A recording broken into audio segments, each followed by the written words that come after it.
Verma cassette present. तो कैसे हैं आप लोग? आज हम प्रस्तुत करने जा रहे हैं खूबसूरत गीत जो है जिसके आपकी गाने बजाएंगे।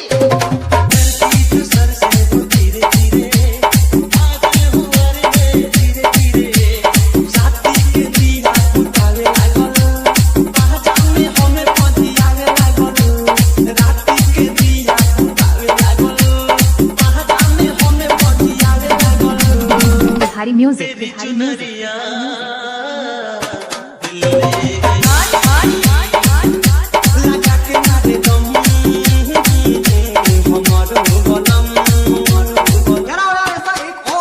कानों को धोखा देने वाला गाना सुनते हैं।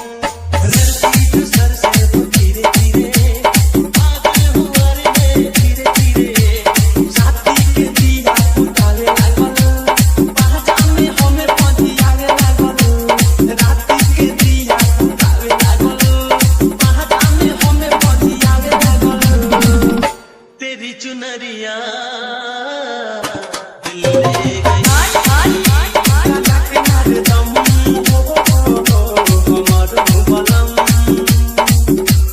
Bihari music, Bihari music.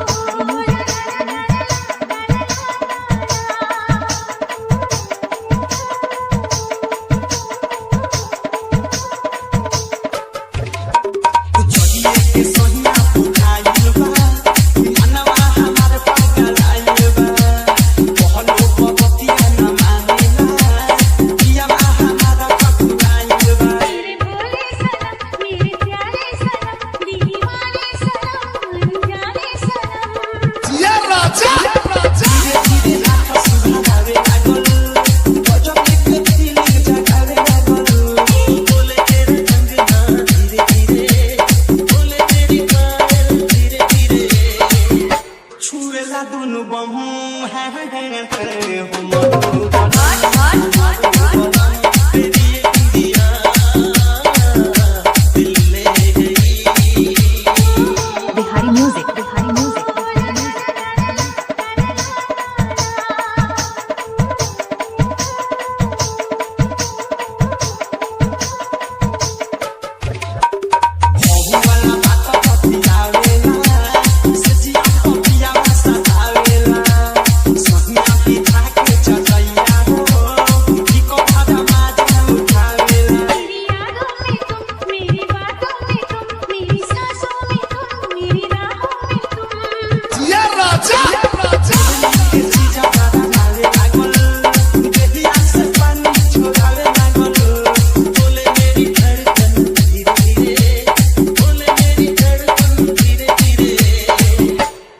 चुनरिया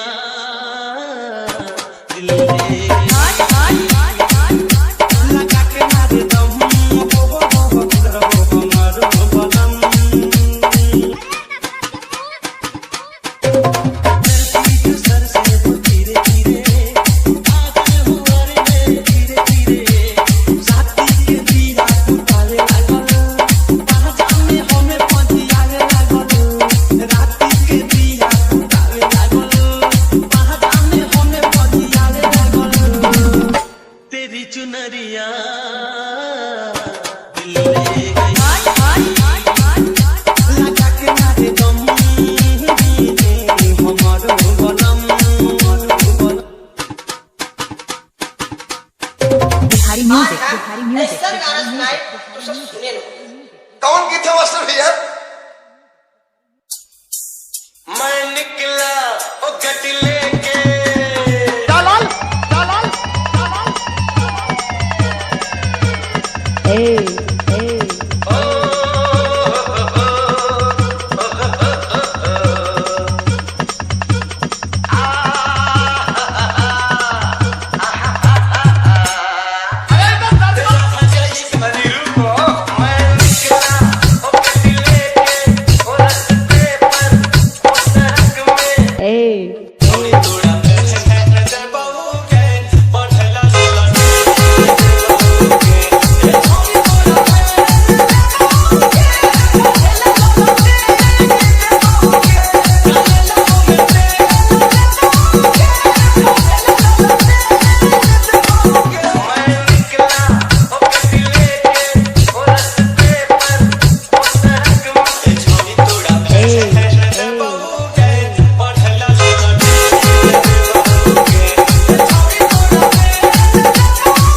कैसे ते हमारा कोचिंग में आ जाई है छटियापन का पे कर जाई है केहू के साथे ना आई है बढ़े अकेले आ जाई है मैं भागा वो सब भाग ये छोड़ी तोड़ा पहन बहुगे बढ़ला